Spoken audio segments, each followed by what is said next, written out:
ಬಹು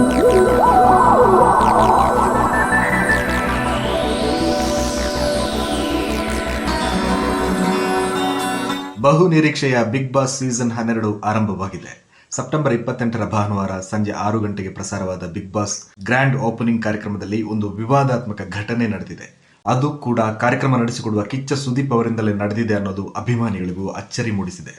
ಈ ಬಾರಿಯ ಸ್ಪರ್ಧಿಗಳನ್ನು ಪರಿಚಯಿಸಲು ವೇದಿಕೆಗೆ ಬಂದ ಸುದೀಪ್ ಮುಂದೆ ಮೊದಲು ಎಂಟ್ರಿ ಕೊಟ್ಟಿದ್ದು ಕಾಕ್ರೋಚ್ ಸುದಿ. ಮೂಲತಃ ಮಂಡ್ಯದವರಾದ ಸುದಿ ಚಿತ್ರಕಲಾವಿದನಾಗಿ ಪೇಂಟರ್ ಆಗಿ ವೃತ್ತಿ ಬದುಕು ಶುರು ಮಾಡಿದವರು. ಬಳಿಕ ಕಾಕ್ರೋಚ್ ಸುದಿಯಾಗಿ ಹೆಸರಾಗಿದ್ದು ಎಲ್ಲರಿಗೂ ಗೊತ್ತು. ಈ ಬಾರಿ ಮನೆಯೊಳಗೆ ಹೋಗುವ ಸದಸ್ಯರು ಒಂಟಿಯಾಗಿ ಹೋಗಬೇಕಾ ಅಥವಾ ಮತ್ತೋರ್ವ ಸದಸ್ಯರೊಂದಿಗೆ ಜಂಟಿಯಾಗಿ ಹೋಗಬೇಕಾ ಎನ್ನುವುದನ್ನು ವೇದಿಕೆ ಮುಂದಿರುವ ವೀಕ್ಷಕರೇ ವೋಟಿಂಗ್ ಮೂಲಕ ನಿರ್ಧಾರ ಮಾಡುತ್ತಾರೆ. ಒಂಟಿಯಾಗಿ ಹೋಗಬೇಕು ಎನ್ನುವ ಸುದಿಯ ಆಸೆಯಂತೆ ವೋಟ್ ಕೂಡ ಬೀಳುತ್ತದೆ.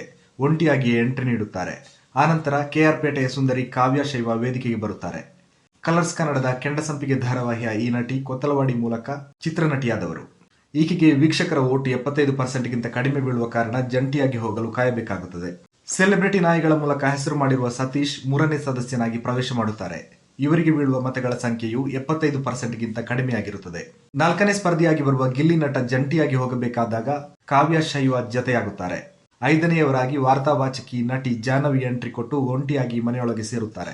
6ನೇ ಸ್ಪರ್ಧಿಯಾಗಿ ಬಂದವರು ಗೀತಾ ಧಾರಾವಾಹಿಯಲ್ಲಿ ವಿಜಯ್ ಪಾತ್ರದಿಂದ ಜನಪ್ರಿಯರಾಗಿದ್ದ ನಟ ಧನುಷ್ ಗೌಡ.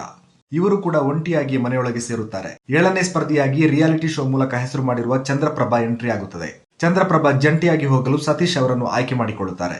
8ನೇ ಸ್ಪರ್ಧಿಯಾಗಿ ಎಂಟ್ರಿ ಆಗುವ ಮಂಜುಭಾಷಿಣಿ ಸುದೀಪ್ಗೆ ಕವನ ಹೇಳಿ ಮನಗೆಲ್ಲುತ್ತಾರೆ. ಆದರೆ ಮತಗಳ ಕೊರತೆಯಿಂದಾಗಿ ಜಂಟಿಯಾಗಿ ಕಾಯಬೇಕಾಗುತ್ತದೆ. 9ನೇ ಸ್ಪರ್ಧಿಯಾಗಿ ಬರುವ ಮನದ ಕಡಲು ಚಿತ್ರದ ನಾಯಕಿ ರಾಶಿಕಾ ಶೆಟ್ಟಿಯನ್ನು ಮಂಜುಭಾಷಿಣಿ ಜೋಡಿಯಾಗಿ ಆಯ್ಕೆ ಮಾಡಿಕೊಂಡು ಮನೆಯೊಳಗೆ ಹೋಗುತ್ತಾರೆ. 10ನೇ ಸ್ಪರ್ಧಿಯಾಗಿ ವಧು ಧಾರಾವಾಹಿಯ ಅಭಿಷೇಕ್ ಪ್ರವೇಶ ಮಾಡುತ್ತಾರೆ. ಇವರು ಕೂಡ ಮತಗಳ ಕೊರತೆಯಿಂದಾಗಿ ಜಂಟಿಯಾಗಲು ಕಾಯಬೇಕಾಗುತ್ತದೆ. ಸೋಷಿಯಲ್ ಮೀಡಿಯಾದಲ್ಲಿ ವೈರಲ್ ಆದ ಉತ್ತರ ಕರ್ನಾಟಕದ ಮಹಿಳೆ ಮಲ್ಲಮ್ಮ 11ನೇ ಸ್ಪರ್ಧಿಯಾಗಿ ಪ್ರವೇಶ ಮಾಡುತ್ತಾರೆ. ಉತ್ತಮವಾಗಿ ಮತ ಪಡೆದು ಒಂಟಿಯಾಗಿ ಮನೆಯೊಳಗೆ ಪ್ರವೇಶಿಸುತ್ತಾರೆ. ಮುದ್ದುಲಕ್ಷ್ಮಿ ಧಾರಾವಾಹಿಯ ನಟಿ ಅಶ್ವಿನಿ ಎನ್ 12ನೇ ಸ್ಪರ್ಧಿಯಾಗಿ ವೇದಿಕೆ ಮೇಲೆ ಬರುತ್ತಾರೆ. ಜಂಟಿಯಾಗಿ ತೆರಳಬೇಕಾದ ಅಶ್ವಿನಿ ತಮಗಿಂತ ಕಡಿಮೆ ಮತ ಪಡೆದಿರುವ ಅಭಿಷೇಕ್ ಜೊತೆಗೆ ಮನೆಯೊಳಗೆ ಹೋಗುವ ಆಯ್ಕೆ ಮಾಡಿಕೊಳ್ಳುತ್ತಾರೆ. 13ನೇ ಸ್ಪರ್ಧಿಯಾಗಿ ಇದೇ ಮುದ್ದುಲಕ್ಷ್ಮಿ ಧಾರಾವಾಹಿಯ ನಟ ಚರಿತ್ ಬಾಳಪ್ಪನ ಎಂಟ್ರಿ ಆಗುತ್ತದೆ. ಆದರೆ ಈತನ ಹೆಸರು ಧ್ರುವಂತ್ ಎಂದು ತೋರಿಸಲಾಗಿದೆ. ಕಳೆದ ಡಿಸೆಂಬರ್ನಲ್ಲಿ ಲೈಂಗಿಕ ಕಿರುಕುಳ ಆರೋಪದಲ್ಲಿ ಬಂಧಿತನಾಗಿದ್ದ ಚರಿತ್ನನ್ನು ಪ್ರೇಕ್ಷಕರು ಒಂಟಿಯಾಗಿ ಮನೆಯೊಳಗೆ ಕಳಿಸುತ್ತಾರೆ. 14ನೇ ಸ್ಪರ್ಧಿಯಾಗಿ ತುಳುನಾಡ ಹುಡುಗಿ ರಕ್ಷಿತಾ ಶೆಟ್ಟಿ ಪ್ರವೇಶವಾಗುತ್ತದೆ. ಮತಗಳ ಕೊರತೆಯಿಂದ ಜಂಟಿಗಾಗಿ ಕಾಯಬೇಕಾಗುತ್ತದೆ. 15ನೇ ಸ್ಪರ್ಧಿ ಅಂತಾರಾಷ್ಟ್ರೀಯ ಮಟ್ಟದ ದೇಹದಾರ್ಢ್ಯ ಪಟು ದಾವಣಗೆರೆಯ ಕರಿಬಸಪ್ಪ ವೇದಿಕೆ ಮೇಲೆ ಬರುತ್ತಾರೆ. 1% ಮತದ ಕೊರತೆಯಿಂದ ಜಂಟಿಗಾಗಿ ಕಾಯಬೇಕಾಗುತ್ತದೆ. ಉತ್ತರ ಕರ್ನಾಟಕದ ಜನಪದ ಗಾಯಕ ನಾ ಡ್ರೈವರ ಖ್ಯಾತಿಯ ಮಾಳು ನಿಪನಾಳ 16ನೇ ಸ್ಪರ್ಧಿಯಾಗಿ ಎಂಟ್ರಿ ನೀಡುತ್ತಾರೆ. ಆದರೆ ಇವರು ಕೂಡ ಕಡಿಮೆ ವೋಟ್ ಪಡೆದು ಜಂಟಿಗಾಗಿ ಕಾಯುವಂತಾಗುತ್ತದೆ. 17ನೇ ಸ್ಪರ್ಧಿಯಾಗಿ ಕರಿಮಣಿ ಧಾರಾವಾಹಿಯ ನಟಿ ಸ್ಪಂದನ ಎಂಟ್ರಿ ಆಗುತ್ತಾರೆ. ಇವರು ಕೂಡ ಜಂಟಿಗಾಗಿ ಕಾದು ನಿಲ್ಲಬೇಕಾಗುತ್ತದೆ. 18ನೇ ಸ್ಪರ್ಧಿಯಾಗಿ ನಟಿ ಕನ್ನಡ ಪರ ಹೋರಾಟಗಾರ್ತಿ ಅಶ್ವಿನಿ ಎಂಟ್ರಿ ಆಗುತ್ತಾರೆ. ಇವರು ಒಂಟಿಯಾಗಿ ಮನೆಯೊಳಗೆ ಪ್ರವೇಶ ಮಾಡುತ್ತಾರೆ. 19ನೇ ಸ್ಪರ್ಧಿಯಾಗಿ ಆರ್ಜೆ ಅಮಿತ್ ಪವಾರ್ ಪ್ರವೇಶಿಸುತ್ತಾರೆ. ಮತಗಳ ಕೊರತೆಯಿಂದ ಜಂಟಿಗಾಗಿ ನಿರೀಕ್ಷೆ ಮಾಡಬೇಕಾಗುತ್ತದೆ. ಈ ಸಂದರ್ಭದಲ್ಲಿ ಕರಿಬಸಪ್ಪ ಅವರು ಅಮಿತ್ ಅವರನ್ನು ಜಂಟಿಯಾಗಿ ಆಯ್ಕೆ ಮಾಡಿಕೊಂಡು ಮನೆಯೊಳಗೆ ಹೋಗುತ್ತಾರೆ. ಇಲ್ಲಿಗೆ ಭಾನುವಾರದ ಸಂಚಿಕೆ ಕೊನೆಗೊಳ್ಳುತ್ತದೆ. ಜಂಟಿಯಾಗಲು ಉಳಿದುಕೊಂಡವರು ಸ್ಪಂದನ, ರಕ್ಷಿತಾ ಶೆಟ್ಟಿ ಮತ್ತು ಮಾಳು ನಿಪನಾಳ. ಇವರಲ್ಲಿ ಇಬ್ಬರು ಮಾತ್ರ ಜಂಟಿಯಾಗಿ ಪ್ರವೇಶಿಸಬಲ್ಲರು. 3ನೇಯವರಾಗಿ ಉಳಿಯುವವರಿಗಾಗಿ ಜಂಟಿಯಾಗಲು ಮತ್ತೋರ್ವ ವಿಶೇಷ ಸ್ಪರ್ಧಿಯ ಆಗಮನವಾಗಲಿದೆ ಎನ್ನುವ ಸುದ್ದಿ ಹರಡಿದೆ.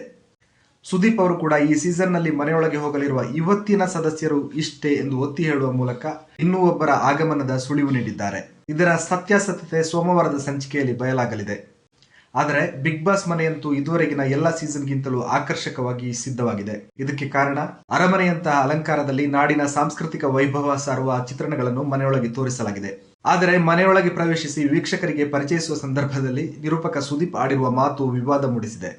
ಮನೆಯೊಳಗೆ ಕಾಡು ಪ್ರಾಣಿಗಳ ಚಿತ್ರಗಳನ್ನು ತೋರಿಸುತ್ತಾ ಬಿಗ್ ಬಾಸ್ ಪ್ರತಿ ಪ್ರಾಣಿಗಳನ್ನು ತಂದು ನೀವೇ ಕೂಡಿ ಹಾಕಿದ್ದೀರಿ, ಬರೋ ಪ್ರಾಣಿಗಳನ್ನು ಬಿಟ್ಟು ಎಂದು ಸ್ಪರ್ಧಿಗಳ ಕಾಲೆಳೆಯುವಂತೆ ಮಾತನಾಡಿದ್ದಾರೆ.